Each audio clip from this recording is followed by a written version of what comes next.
بسم اللہ الرحمن الرحیم۔ السلام علیکم۔ کتاب کا نام ہے دین عرفا، جس کے مصنف ہیں مرشد کریم سرکار السید محمد ظفر الزمان نقی البخاری دامض اللہ تعالی۔ باب ہفتم، پیج نمبر 212۔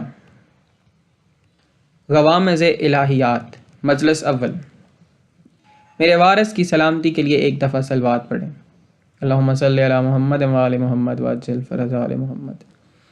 آج سے میں مجالس کا ایک سلسلہ شروع کرنا چاہتا ہوں جیسے پھر مالک چاہیں گے اور جتنا چاہیں گے ہو جائے گا۔ نیمہ شعبان کی رات کچھ یوں ہوا کہ بانی مقصد سرکار دامض اللہ تعالیٰ فرما رہے تھے کہ اتنی لمبی رات ہے، یہ کیسے گزرے گی، لہٰذا خادم حسین کو 2-3 بار پڑھا لیں، فلاں کو بھی 2-3 بار پڑھا لیں گے، ورنہ رات کیسے گزرے گی۔ میں نے پھر دل ہی دل میں کہا کہ چھکے تے پڑ چھکا تو سب 35 تے میں اکا، یعنی آپ بے فکر رہیں، میں اکیلا ہی کافی ہوں۔ میں نے عرض کیا کہ آپ بے فکر رہیں اس رات کے لیے تو اکیلا ہی میں کافی ہوں۔ وہ پھر ہوا کچھ یوں کہ میری مجلس کچھ زیادہ ہی لمبی ہو گئی اور بھائی ذوالفقار کو پڑھانے کا ٹائم ہی نہ بچا۔ وہی میں نے سوچا ہے کہ وقت کے سلسلے میں آج ذرا احتیاط سے کام لوں گا۔ امان ہوگی جی۔ میری مجلس کا جو موضوع تھا وہ یہ تھا کہ عموماً جو ہمارے ہاں تصور پیش کیا جاتا ہے کہ معرفت حاصل کرو، اور یہاں معرفت کا مفہوم کچھ یوں دیا جاتا ہے کہ پاک خاندان علیہ الصلوۃ والسلام کے باطن کو حتی المقدور، بلکہ نہ سمجھ آنے والے باطن کو حتی المقدور سمجھ لینے کا نام معرفت ہے۔ یہی ہوتا ہے نا، یعنی جو معرفت کا تصور ہمیں دیا جاتا ہے اور پھر اس کے بعد یہ کہا جاتا ہے کہ معرفت کے بعد عمل بے سود ہے۔ معرفت ہی سب کچھ ہے کہ بس مان جو لیا ہے تو مان لیا ہے، کہا جو گیا تھا تو مان لیا ہے بس۔ اور یہ تصور کچھ اس قسم کا بھی دیا جاتا ہے کہ نعوذ باللہ پاک خاندان علیہ الصلوۃ والسلام کا جو ظاہر ہے اس کا تو نعوذ باللہ کوئی فائدہ ہی نہیں ہے، بس باطن ہی باطن ہے۔ جبکہ دوسرے طبقے نے یہ کہا کہ پاک خاندان علیہ الصلوۃ والسلام کا صرف ظاہر ہی ظاہر ہے، باطن کی کوئی حقیقت ہی نہیں ہے۔ یعنی جو حقیقت تھی وہ ان دو انتہاؤں کے درمیان لٹک گئی۔ جنہوں نے باطن کو سب کچھ سمجھ لیا وہ ایک سائٹ پہ ہو گئے، اور جنہوں نے ظاہر کو سب کچھ سمجھ لیا تو وہ ایک اور انتہا پہ جا کھڑے ہوئے۔ گویا وہ بھی انتہا پسندانہ نظریہ اور یہ بھی انتہا پسندانہ نظریہ۔ تو یہ نظریات جو آج کل ہمارے درمیان رائج ہیں، ان نظریات کے ضمن میں پاک خاندان علیہ الصلوۃ والسلام کے ترجمان کلی امام صادق علیہ الصلوۃ والسلام فرماتے ہیں، ایک قوم آئے گی، ایک جماعت آئے گی جو ہمارے ظاہر پر ایمان لے آئے گی اور ہمارے باطن فضائل اور معرفت سے کفر کرے گی۔ اس کا ایک مطلب یہ بھی ہوا کہ باطن کا انکار برابر ہے کفر کے، سمجھ آئی؟ یعنی وہ کفر کریں گے۔ فرمایا انہیں کوئی چیز کوئی فائدہ نہیں دے گی، اس طرح ایمان لے آنے کا کوئی فائدہ نہیں ہے، بے سود ہے ان کا یہ ایمان۔ اور ان کے بعد ایک اور جماعت ہوگی جو ایمان لے آئے گی باطن پر اور ظاہر سے کفر کرے گی، گویا ظاہر سے انکار کرنا بھی کفر کے برابر ہے۔ اس کے بعد فرمایا وہ بھی اس سے کوئی فائدہ نہیں اٹھا پائیں گے۔ یعنی اگر صرف باطن پہ ایمان ہے تب بھی فائدہ نہ اٹھا پائیں گے، اور اگر صرف ظاہر پہ ایمان ہے تب بھی فائدہ نہ اٹھا سکیں گے۔ اب یہاں سوال پیدا ہوتا ہے کہ ایمان کیا ہے؟ تو ایمان کامل نہیں ہوتا جب تک کہ باطن پہ ایمان نہ ہو، اور باطن پہ ایمان کامل نہیں ہوتا جب تک کہ ظاہر پہ ایمان نہ ہو۔ میری بات سمجھ آئی؟ یہاں پاک ذوات علیہ الصلوۃ والسلام کی 2 حیثیتیں ہمارے سامنے رکھی گئی ہیں، یعنی ان کی ذات پاک علیہ الصلوۃ والسلام کا ایک پہلو ہے جو مخفی پہلو ہے اور دوسرا پہلو ہے جو ظاہری پہلو ہے، لہٰذا ایمان دونوں پہ رکھنا ہوگا، یعنی ظاہر پہ بھی باطن پہ بھی، اور یہ لازم و ملزوم ہے۔ اب باطن کیا ہے؟ ایک شاعر کا جو ما فی الضمیر ہوتا ہے وہ ما سوائے اس کے رازدار کے اور کوئی سمجھ نہیں سکتا، یعنی شعر میں جو اس کا ما فی الضمیر جو اس میں تخیل ہوتا ہے اسے بھی رازدار کے علاوہ کوئی سمجھ نہیں سکتا۔ گویا کوئی رازدار ہوگا تو اس کے باطنی معنی تک پہنچ پائے گا۔ حافظ شیراز کے بارے میں ایک چھوٹا سا ہنٹ میرے ذہن میں آ گیا ہے کہ حافظ شیراز آئے اور انہوں نے کسی سرائے میں قیام کیا۔ اس سرائے کے ساتھ ہی ایک مدرسہ تھا تو وہ اس میں چلے گئے۔ وہاں پہنچے تو انہوں نے دیکھا کہ طلباء اس کے شعر پر بحث کر رہے تھے۔ انہیں یہ معلوم نہیں تھا کہ یہ جناب حافظ شیراز ہیں۔ ایک کہتا ہے کہ شعر کا مطلب یہ ہے، دوسرا کہتا ہے کہ یہ ہے، اور وہ اسی کشمکش میں دست بگریباں ہونے کو تھے کہ حافظ صاحب پہنچ گئے اور انہوں نے پوچھا کہ میرے بچوں کیوں لڑ رہے ہو؟ ان میں سے ایک بولا کہ دیکھیں جی، حافظ کا شعر ہے، میں کہتا ہوں کہ اس کا مفہوم یہ، اور یہ کہتا ہے کہ یہ ہے۔ حافظ صاحب نے دونوں کو داد دی اور مسکراتے ہوئے کہا کہ جو آپ لوگوں نے مفہوم اخذ کیے ہیں یہ تو شاعر کے دماغ میں بھی نہیں تھے۔ آپ دونوں نے اپنے اپنے مقام پر حق بجانب ہیں، مگر شاعر کا خیال اس سے مختلف تھا۔ تو رازدار جو ہوتا ہے وہ ان باتوں کو سمجھ سکتا ہے، اس کے علاوہ ناممکن ہے کہ کوئی سمجھ سکے، اور راز بھی ایسا کہ جس کے بارے میں خود پاک خاندان علیہ السلام فرمائیں کہ ہمارا امر جو ہے وہ حق ہے، حق الحق ہے، یعنی وہ حق کا بھی حق ہے، اور ہمارا امر وہ ظاہر بھی ہے اور باطن بھی ہے، اور وہ باطن کا ظاہر ہے، اور وہ ہمارے امر باطن در باطن ہے، اور وہ راز ہے، اور وہ راز در راز ہے، اور وہ راز ہے اور چھپایا ہوا راز ہے۔ ایک ڈھکے چھپے راز کے ساتھ ڈھکا چھپا ہوا دوسرا راز ہے۔ جس وقت یہ صورتحال ہو تو بندہ اس باطن کو کیسے حاصل کر سکتا ہے، اس باطن کو بندہ کیسے پا سکتا ہے جو راز در راز ہو، ہزاروں رازوں کے پردے کے اندر جو چھپا ہوا ہو، اور عام راز بھی نہ ہو بلکہ راز الہی ہو، اور اس کے باطن تک اس کا ادراک کرنا گویا یہ تو ناممکن ہے کہ اس تک بندے کی عقل کی رسائی ہو جائے۔ ہاں، یہ راز اگر مل سکے تو طالب صادق کے ساتھ انہیں کوئی چوری نہیں کر سکتا، کوئی کما نہیں سکتا، مانگ نہیں سکتا، مانگ سکتا ہے۔ یعنی معرفت کے لیے ماں سوائے در پاک سے بھیک مانگنے کے اور کوئی رستہ ہے ہی نہیں، راز در راز۔ جی سائیں، یعنی عطا ہے۔ پیر ذوالفقار علی شاہ نے عرض کیا کہ راز عطا ہے، عطا ہے، جی ہاں، اور انحصار مانگنے پر ہے، توفیق طلب کرنے پر ہے کہ وہ بھیک کے طور پہ عطا فرما دیں، باقی مانگنے والے کے ظرف پہ منحصر ہے کہ وہ کتنا مانگ سکتا ہے، اس کے مانگنے کا طریقہ کار کیا ہے، اور اس کا اپنا ظرف کتنا ہے، اس کے مطابق پھر ادھر سے عطا ہو جاتی ہے۔ کیوں؟ کیونکہ جو آدمی، یہ ہماری آپس میں پہلے بات چیت چلتی رہی ہے کہ آج جو ہمارا دین بنا ہوا ہے، پہلے تو ہم دین کے معاملے میں بالکل سنجیدہ ہی نہیں ہیں۔ کیا ہم نے واقعی سنجیدگی کے ساتھ کبھی سوچا ہے کہ دین بھی کوئی چیز ہے اور اس پر عمل کرنا بھی چاہیے؟ پہلی بات تو یہ ہے کہ ہم نے اس دین کو سنجیدگی سے لیا ہی نہیں ہے، اور پھر ہم فارمیلٹی پوری کرنے کے لیے کہہ دیتے ہیں کہ مولا ہماری رہنمائی فرما۔ اب ہم کہاں جائیں؟ اہدنا الصراط المستقیم، سیدھا رستہ دکھا۔ بس میں نے لنگوٹا کس لیا ہے، اب میں عمل کے لیے تیار کھڑا ہوں۔ یعنی یہ حقیقت ہے کہ ہم نے سنجیدگی کے ساتھ دین کو کبھی سمجھنے کی کوشش ہی نہیں کی۔ یہ تو ہمارا مشاہدہ ہے کہ اگر کوئی ٹیچر ہے تو وہ شاگرد کی ذات کو دیکھتا ہے کہ کیا یہ علم حاصل کرنے کے لیے سنجیدہ ہے، قبول کر رہا ہے، اور جو بندہ علم کے سلسلے میں سنجیدہ ہوتا ہے تو ٹیچر اس پر خصوصی توجہ دیتا ہے، محنت کرتا ہے کہ میرے پاس جتنا علم ہے وہ میں اسے زیادہ سے زیادہ دوں، کیونکہ یہ قبول کرنے کے لیے تیار ہے، پیاسا ہے، اور جو آیا ہی فقط اپنے گھر والوں سے کچھ وقت کے لیے جان چھڑوانے اور سکول میں فارمیلٹی پوری کرنے کے لیے ہو، یعنی جو تعلیم کے سلسلے میں سنجیدہ ہی نہ ہو، تو پھر اسے ٹیچر کیا پڑھائے گا اور وہ اس پہ کیا توجہ دے؟ تو پہلے تو دین کے سلسلے میں ہم نے سنجیدگی دکھائی ہی نہیں ہے، اور پھر معارف کے سلسلے میں اس کی سنی اس کی سنی، اور پھر اسی سنی سنائی پہ اپنا ایک نظریہ قائم کر کے اس پہ چل پڑے ہیں۔ گویا سنجیدگی کے ساتھ تو ہم نے کچھ کیا ہی نہیں۔ اب اگلا مرحلہ یہ ہے کہ ان کے باطن ہماری سمجھ سے ماورا ہیں، اور باطن پہ ایمان لانا کیونکہ حکم ہے کہ ایمان لے آؤ، لیکن ایمان لائیں کیسے؟ کیونکہ سمجھ تو آتا ہی نہیں ہے۔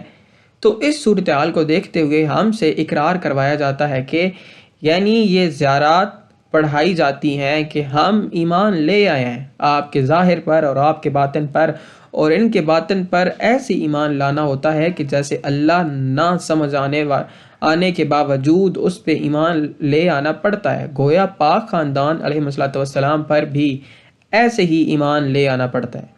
جیسے پروردگار عالم نہیں سمجھ آ سکتا مگر ایمان واجب ہے، ایسے ہی ان کے باطن پر گویا ان کا باطن پروردگار عالم کا باطن ہے، جس پر آنکھیں بند کر کے ایمان لے آنا ہے۔ سوچنا نہیں ہے کہ یہ کیا ہیں، کیسے ہیں، کب سے ہیں، بس یہی باطن ہے۔ اس لیے تو سرکار صلی اللہ علیہ وآلہ وسلم نے اس پہ باقاعدہ وہ جیسے ہوتا ہے نا کہ کسی ایریا کو مخصوص کر دیا جاتا ہے کہ یہاں داخل ممنوع ہے، پروہیبٹڈ ایریا لکھ دیا جاتا ہے کہ یہاں کوئی انٹر نہیں ہو سکتا۔ تو بیعینی ہی سرکار نے فرمایا کہ ہمارا ظاہر امامت ہے اور ہمارا باطن وہ غیب ہے کہ جس کا ادراک کوئی حاصل کر ہی نہیں سکتا۔ لہٰذا اب یہاں بندہ کیا کرے؟ اب کوشش اپنی جگہ پہ ہے، کیونکہ ہمیں پاک خاندان علیہ السلام نے فرمایا جو ہے کہ معرفت حاصل کرو، لیکن جس حد تک ہماری عقل جاتی ہے، جو کچھ ہم نے سنا ہے ہماری سمجھ میں تو وہی نہیں آتا، یعنی وہ باطن کہ جس کا ظاہر انہوں نے اعلان فرمایا ہے ظاہراً اور لوگوں کو بیٹھ کر خود بتایا ہے۔ تو آج میں اسی کی تھوڑی سی جھلک پیش کرنا چاہتا ہوں۔ اسے سمجھنے کے لیے جتنا کچھ انہوں نے اپنے باطن کے بارے میں آگاہ فرمایا ہے، ہمیں ماضی میں جانا ہوگا۔ ماضی قدیم، وہ ماضی کہ جس کی قدامت کا ہم تصور تک نہیں کر پا رہے کہ کتنا قدیم تھا وہ ماضی کہ جب نہ کائنات تھی، نہ کائنات کی کوئی چیز تھی، اس وقت کوئی ایسا بھی موجود نہ تھا کہ جسے بندہ کوئی ہی کہہ سکے۔ سمجھ آئی؟ گویا اس وقت ماضی ہی نہیں تھا، جی ماضی ہی نہیں تھا، اس وقت ایک وہ تھا کہ جس کے وہ ہونے کے لیے لفظ وہ بھی ایک توہین کے مترادف لگتا ہے، کہ اشاراتی لفظ وہ بھی اس کی توہین کے مترادف تھا، کم نہ تھا مگر اس نے ہماری مجبوریوں کے پیش نظر مہربانی کرتے ہوئے لفظ وہ کو اپنی ذات کے لیے برداشت کر لیا۔ اگر نیند آنے لگ جائے، وہ تھا مگر کیسے تھا؟ اب ہمیں تو نہیں پتا کہ کیسے تھا۔ پاک خاندان علیہ السلام نے فرمایا ہے کنت کنزا خفیا، کنت کنزا مخفیا، یعنی وہ تھا، لہٰذا ماننا پڑے گا کہ تھا۔ کیسے تھا؟ وہ کہتا ہے کہ میں ایک چھپا ہوا خزانہ تھا، ایسے تھا جیسے ایک چھپا ہوا خزانہ۔ اب پھر ہم حیران کہ خزانہ تو قیمتی چیزوں کے ذخیرے کو کہا جاتا ہے، ایسی چیزیں جو ذخیرہ کی گئی ہوں، چھپا کے رکھی گئی ہوں، خفیہ طریقے سے رکھی گئی ہوں۔ مال و دولت سرمایہ یا خزانہ ہے نا، ہر وہ چیز جو دولت مندی کا سرچشمہ ہو اسے خزانہ کہا جاتا ہے۔ اب پروردگار عالم چھپا ہوا خزانہ تھا، پتہ نہیں خزانچی اس وقت کون تھا، یہ مجھے معلوم نہیں۔ اگر خزانہ ہوتا ہے تو کوئی نہ کوئی خزانچی بھی ہوتا ہے۔ مجھے نہیں معلوم کہ چھپا ہوا تھا تو کس سے چھپا ہوا تھا، کیونکہ اور تو کچھ تھا ہی نہیں، لیکن تھا تو چھپا ہوا۔ کنزن مخفین ہے نا، وہ ایک چھپا ہوا خزانہ تھا، وہ کس سے چھپا ہوا تھا مجھے یہ بھی معلوم نہیں ہے۔ میں یہ بالکل صاف اور سیدھی سی بات کر رہا ہوں، اور اسے کس نے چھپایا ہوا تھا مجھے یہ بھی معلوم نہیں ہے۔ آخر کوئی چیز چھپی ہوئی ہوتی ہے تو کسی چیز کے اندر چھپی ہوتی ہے نا۔ اب سمجھ آئی؟ کیونکہ وہ چھپا ہوا جو تھا وہ کسی میں چھپا ہوا تھا۔ ایک اشارہ کر دوں تھوڑا سا، اس اشارے کا مقصد یہ ہے کہ کسی نے پوچھا تھا کہ پاک خاندان علیہ السلام سے جب کوئی چیز نہیں تھی تو اس وقت پر پروردگار عالم کہاں تھا، اس کا قیام کہاں تھا، وہ مخفی تھا تو کہاں تھا؟ ضمیر میں، جی جواباً اس کے ضمن میں جو فرمایا گیا تو وہ یہی فرمایا گیا کہ پروردگار عالم جو ہے وہ چھپا ہوا تھا معظمہ کائنات بی بی صلوات اللہ علیہا میں، ان کے وجود میں چھپا ہوا تھا۔ پردادار وحدت، اچھا میں واپس اپنی بات پہ آؤں کہ وہ ایک چھپا ہوا خزانہ تھا، اور مجھے یہ نہیں پتا کہ چھپانے والا کون تھا، لیکن چھپانے والا کوئی تھا ضرور۔ میری پچھلی بات کو بلائے طاق رکھتے ہوئے اگر سوچیں تو یہ ماننا پڑے گا کہ وہ چھپا ہوا جو تھا تو کسی نے چھپایا ہوا تھا۔ بہرحال جس نے بھی چھپایا ہوا تھا وہ چھپا ہوا تھا ضرور۔ خزانہ جو تھا، خزانہ جو ہوتا ہے وہ صرف یہ نہیں ہوتا کہ وہ پیسے ہوں، دولت ہوں، مال ہو، زر ہو، بلکہ افراد بھی ہوتے ہیں۔ افراد کو بھی خزانہ کہا جاتا ہے کیونکہ سرکار کے اصحاب کے بارے میں جو حدیث تعلقان آئی ہیں ان میں فرمایا گیا تھا کہ یہ خزائن الرحمن ہے۔ کسی نے پوچھا کہ خزائن الرحمن کیا ہے؟ فرمایا ہمارے آخری لخت ذکر اجل اللہ فرج الشریف کے اصحاب ہیں، لہٰذا افراد بھی خزانہ ہوتے ہیں۔ اب ایسے ہے کہ چلیں ہم اس بات کو چھوڑ دیتے ہیں، بہرحال وہ جو بھی تھا ایک خزانہ تھا، بس آگے ہم اس کی ڈیٹیل میں نہیں جاتے۔ اس کے بعد ہم دیکھتے ہیں کہ اول ما خلق اللہ نوری کے موضوع پر لا تعداد احادیث ہیں۔ وہ تو کچھ یوں ہوا کہ جیسا کہ آپ جانتے ہیں کہ میں نے کمپیوٹر رکھا ہوا ہے تو میں نے اسے اس موضوع کا صرف ایک لفظ دیا اور اس نے جو احادیث نکالی ہیں تو انبار لگا کے رکھ دیے۔ میں سوچ میں پڑ گیا کہ اس نے تو میرے سامنے انبار لگا دیا، لیکن میں اپنے سامعین کو کون کون سی احادیث سناؤں گا؟ تو اب ان تمام احادیث کا خلاصہ ہی میں کیوں نہ آپ کو سنا دوں۔ بسم اللہ بسم اللہ۔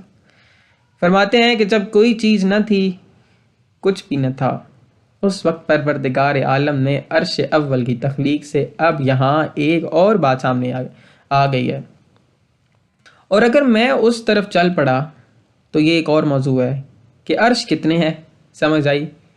یہ ایک علیحدہ موضوع ہے، اس لیے اسے ترک کر رہا ہوں۔ تو میں عرض کر رہا تھا کہ عرش اول کی تخلیق سے 4,24,000 قمری سال، یعنی سمجھ آئی؟ قمری سال۔ اب یہاں ایک اور مسلمہ آ گیا کہ قمری سال کیا ہوتا ہے۔ یہ جو ہماری زمین ہے اس کا ایک سال 365 دن کا ہوتا ہے، لیکن جو مریخ کا سال ہے وہ میرا خیال ہے کہ 687 دنوں کا ایک سال مانا جاتا ہے، یعنی ہماری زمین کے سال سے وہ بڑا سال ہے۔ الفاظ میں تھوڑی سی تبدیلی کے لیے معذرت۔ کتاب کہتے ہیں اور جو مشتری ہے اس کا 12 سالوں کا ایک سال ہے، یعنی ہمارے 12 سال اور اس کا ایک سال ایک ہی زحل ہے تو ہمارے 30 سال اور اس کا ایک سال گویا ایسے ہی ہر سیارے کا علیحدہ علیحدہ ہے۔ پھر یہ سیارے مل کر ہماری ایک گلیکسی بناتے ہیں اور وہ ہمارا ارب یعنی اربوں سالوں کا ایک سال بنتا ہے جو ہماری اس گلیکسی کا سال ہے۔ یہ جو ہماری کہکشاں ہیں حضرت نوح علیہ السلام کے بحری بیڑے کا نشان کہتے ہیں نا اسے، یہ جو رات کے وقت آسمان کی ایک سائڈ سے دوسری سائڈ تک ایک قدرے سفید رستہ سا دکھائی دیتا ہے، یہ اوپر کھڑا ہے، یہ کہکشاں۔ سامعین میں سے کسی نے سوال کیا کہ وہ آسمان کے ساتھ ٹکراتا ہوا گیا تھا۔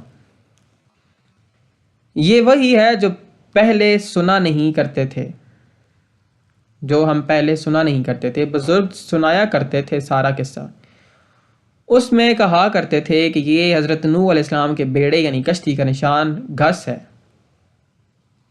جو سفید سفید نظر آتا ہے رات کو آسمان پر۔ سرکار نے مسکراتے ہوئے فرمایا کہ وہ پھر رب جانے الٹا ہو کہ آسمان کے ساتھ گھسٹتا سے چلا گیا ہوگا، وہ جناب نوح علیہ السلام کا بیڑا جو تھا۔ بہرحال یہ ہماری گلیکسی ہو گئی، اور پھر ایسی 2.5 ارب کہکشائیں ہیں جو ہماری اس کہکشاں سے لاکھوں کروڑوں گنا بڑی ہیں۔ ان کے سال کا اندازہ آپ خود لگا لیں کہ کتنے ارب خرب سالوں کا وہ ایک سال ہوگا، اور اس وقت کے ارب خرب سالوں سے پھر ایک سال بنتا ہوگا جو قمری سال کہلاتا ہے۔ اب سمجھ آئی بات کی؟ اب بتایا کیا گیا ہے کہ عرش اول کی تخلیق سے 4,24,000 قمری سال قبل پروردگار عالم نے اپنی ذات سے ان کے نور ذات کا اقتباس کیا۔ اقتباس کیا ہوتا ہے؟ اقتباس یوں سمجھ لیں جیسے چراغ سے چراغ کا کیا جانا، یعنی ایک چراغ جل رہا ہے اور اس سے دوسرا چراغ روشن کر لیں اور پھر اس سے تیسرا روشن کر لیں، اس سے اس پہلے والے کی روشنی بھی کم نہیں ہوتی اور اس میں فرق بھی نہیں پڑتا۔